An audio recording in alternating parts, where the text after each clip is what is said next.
Hello, everybody. Welcome to Onion Soup, the show where we pull back the layers of metaphysics and reality in order to demystify spirituality.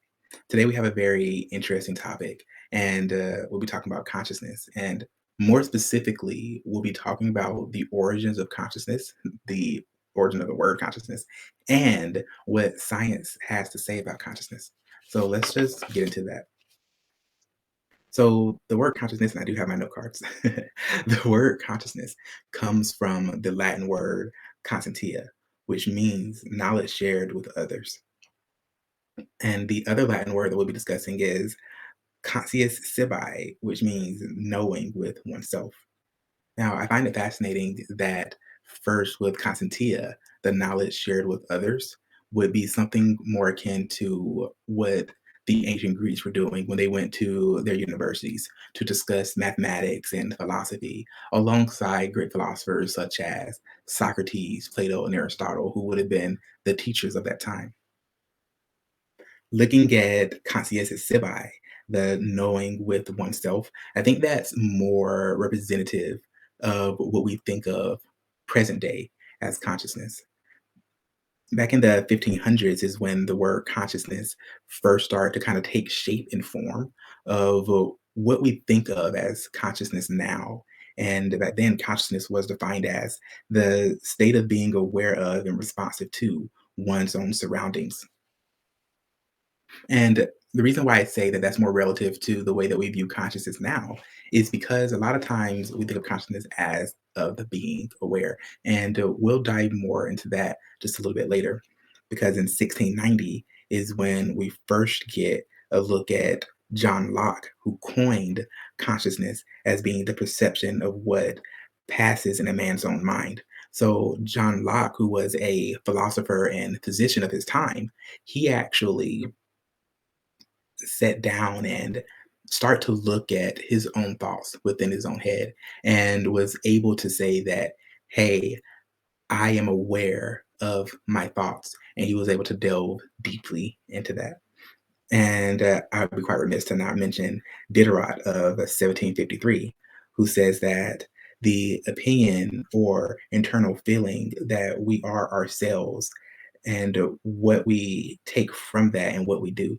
And what Diderot is saying is that consciousness is derived from the emotions and feelings that we ourselves feel and how we translate that and interact with the world around us. So, what does science have to say about consciousness? And it's interesting because when you start looking at the science of consciousness, the first thing you run into as a problem is consciousness itself is not really a very well defined concept. And what I mean by that is consciousness, when you talk to various individuals about it, you'll get different interpretations and different ideas and different definitions. While yes, you can, just go to Google and look it up and do what I did, find the origin of the word and the etymology of the word. The fact of the matter is that people have their own ideas of what consciousness represents for them in their lives. So, with that being said, when we try to study consciousness, it's difficult because people present consciousness very objectively, subjectively. And there's uh, you have to study the consciousness very indirectly. So when you take someone at face value and what they say happened in their lives from a subjective standpoint, it's really difficult to measure that. And when we go with science, science is all about having measurable events. But with that being said, there are different theories about consciousness in the scientific field. And there are two different schools of thought on consciousness. The first school of thought would be the materialist theories. And what the materialist theories say about consciousness is that consciousness is a byproduct of physical matter of the brain, and that it emerges from the complex interactions of neurons in the brain. And the second field of thought, well, sorry, let me stick with that for a second, 'cause I think that's really important to really understand and understand what we're talking about here from a materialist standpoint. What the materialists are saying is that consciousness derives from the complex interactions of what's going on up here in our physical brain matter. Without us having complex neurons constantly and consistently firing neurotransmission through our synapses, we wouldn't have consciousness from a human standpoint. Now, the dualist theory of consciousness is that consciousness is a non physical entity separate from the brain, and that it interacts with the brain to produce our subjective experience. Dualists tend to think that the consciousness is this over encompassing, universal entity, object, idea that permeates throughout all of our reality, that it's both separate from us and not separate from us, that we interact with it as it interacts with us. And I'll dive a little bit deeper into some of the dualist and materialist theories. One thing that I find interesting is that both of them recognize that consciousness has to do with various regions and areas of the brain, to include the thalamus, the cortex, and the claustrum. And more specifically, the organ of the pineal gland seems to be area of interest to many, not just philosophers, but spiritualists and scientists alike. So, what are some of the materialist theories? And I like to point out that from a scientific perspective, the materialist theories are the ones that are most widely recognized. And this happens to be because the materialist theories are a little bit more easy to measure. And as we said before, the problem in studying consciousness in the realm of science is a subjectivity and the difficulty in studying something that's non tangible. So the first theory on our list is the high order thought theory, which states that we are conscious of our thoughts because we have thoughts of our thoughts. And I find that funny and kind of confusing. So I'll do my best to break it down. What it's saying from the higher order theory is that when you go out into your environment and you see a car or something, you see anything, you're able to have thoughts about the car that you just saw. The part of you being conscious is that you're consciously aware, one, of your surroundings, but then you can be aware of the thoughts you're having about the surroundings that you're currently seeing. We can take that a step further and say you can visualize or one remember your past based off of the thoughts and experience that you have, and then take your past thoughts and experiences and formulate new thoughts and project them into a supposed future. And when we look at the ability to formulate not just new thoughts, but to remember previous thoughts and then to focus on those thoughts themselves, that from the higher order theory is consciousness. Now, the next on our list, we have integrated information theory, and it states that consciousness is a fundamental property of any system with a high degree of integrated information. The two parts are inseparable. The brain is complex and gives rise to consciousness. So, what does this mean? This means, as we said before, that the pure complexities of our brains being able to produce a lot of neurological transmissions through its synaptic junctions and um, the energy required for this process to take place, all of those complexities is what gives rise to consciousness. And consciousness just simply wouldn't exist if the brain wasn't in a very complex way processing multitudes and loads of information at one time. It's almost it's almost as if asking the question of which came first, the chicken or the egg. Is it the electrical energy, electrical impulses of the brain that gave rise to consciousness, or did consciousness start the engine that is the brain, the organ of the brain? And lastly, on our list of materialist theories is the global workspace theory, which states that consciousness arises when the brain allows different regions of itself, the brain, to communicate and share information with itself. Now, for me, that's very similar to what we were just talking about. But when I look at the workspace theory, workspace global theory, I would say I think more about the larger regions of the brain. So the different lobes and those sections. And I don't think as much about the nuances of neurons. And what I mean by that is the different parts of our brain processing the different large lobes of our brain processes information differently, such as our temporal lobe and the occipital lobe and the frontal lobe. All of those lobes together, while they yes comprise the brain, they take in information and process them differently in different parts of the brain in their own individual lobes. And as that information comes together, it creates consciousness. And I feel like that's the major difference between this theory of the workplace global theory and the integrated theory. And I'm not an expert on this at all, but that's just kind of my interpretation of the materialist theories. Now, moving on to the dualist theories, and the dualist theories, I think, are where people who recognize consciousness as a universal force, a universal entity. A lot of that comes out of the dualist theories. And for instance, the first one we have is the Cartesian dualism coined by Rene Descartes in the 17th century. Now, he states that there are two fundamental substances to the universe, which are the mind and matter. The mind being a non physical, characterized entity by thought, and the brain being a physical, characterized entity by extension.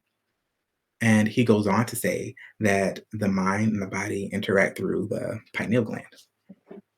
Oh, excuse me. But speaking of the pineal gland, here's my third eye mug. The pineal gland is also known as or recognized as the third eye. So when we look at Hindu cultures and the religion and the idea of chakras and energy, the third eye is actually located here in the center of your brains. And the reason why it's called the third eye is because the pineal gland is thought to resemble just another one of our eyes. And again, it's a smaller, almost bean shaped, I would say almond shaped. I think when you look it up, they usually say it's almond shaped organ that sits in the middle of our brains. So, going on to the next theory here on our dualist theory list is the interactionism, which states that consciousness is the mind and body and how they can casually interact with each other. It goes on to say that the mind causes the body to move and the body causes the mind to feel sensations. And what this means is that when we have thoughts and we want to move around our motor functions and things of that nature, our minds, our brains physically send out electrical impulses to the rest of our bodies. And that's what allows us to have movement. And conversely, when we touch something in our physical reality or we take a sip, our five senses actually send electrical impulses from the point of interaction up in and through our bodies and reach our minds. So, in the interactionalism theory, it's saying that consciousness arises from the complex interactions between our minds and the physical environment, and vice versa, the way that our physical environment uh, affects and interacts our minds. Now, we're going to take a quick moment for a commercial break.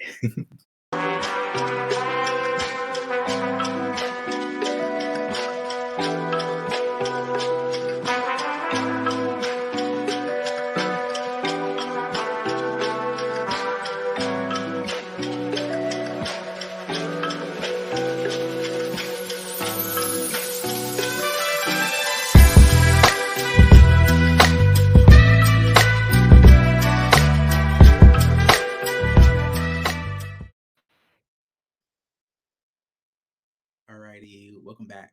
And I really want to jump into what spirituality and what religion has to say about consciousness.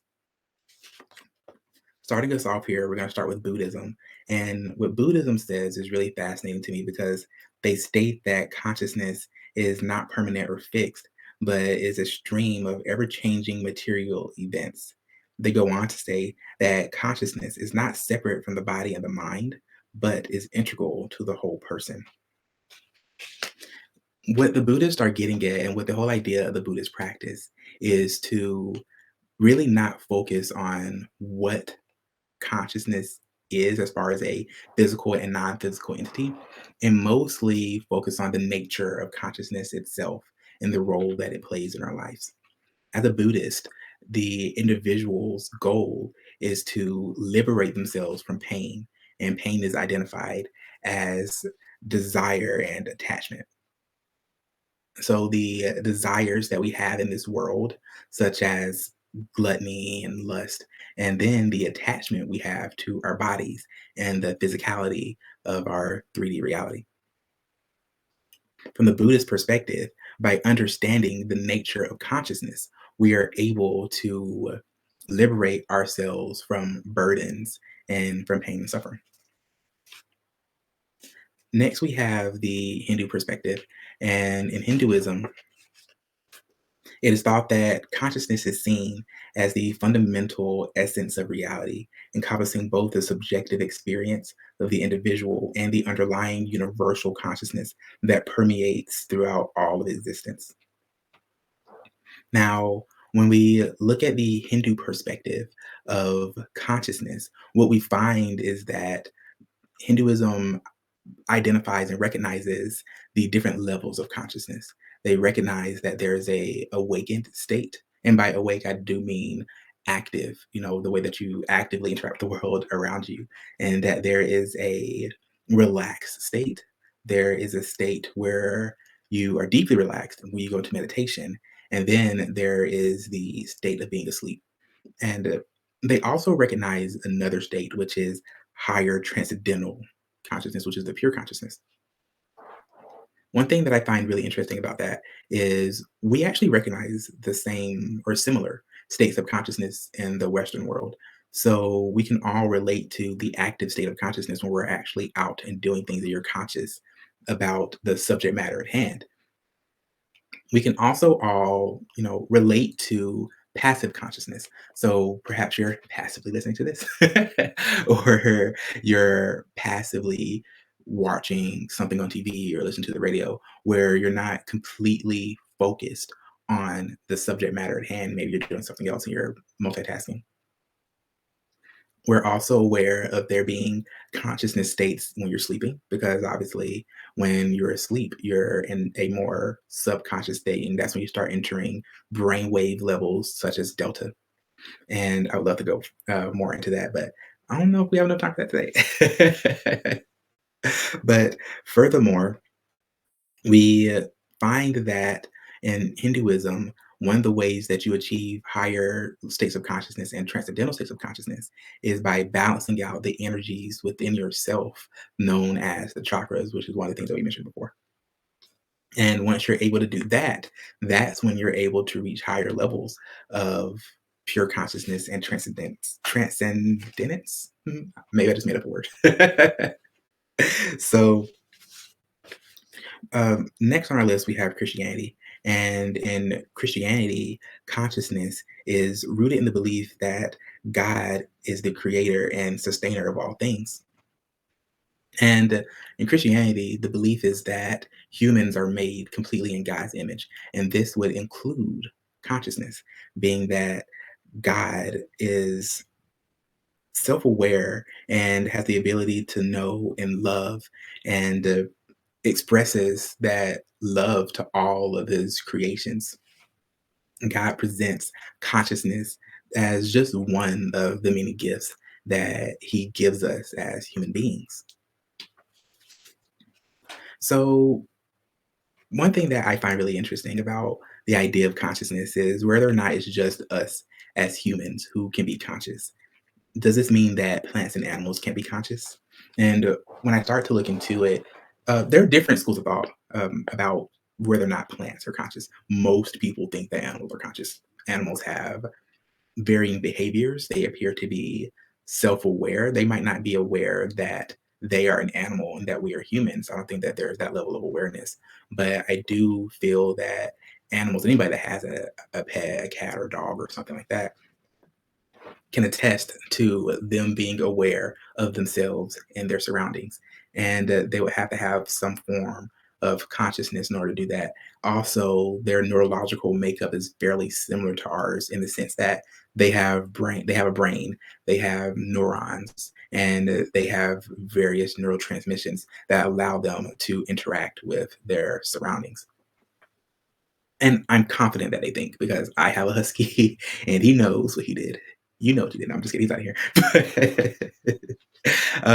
But as far as plants are concerned, I'm not exactly sure the level of consciousness that plants have, but I do believe that plants have consciousness, and there have been plenty of studies to suggest such. Plants are able to interact with their surroundings.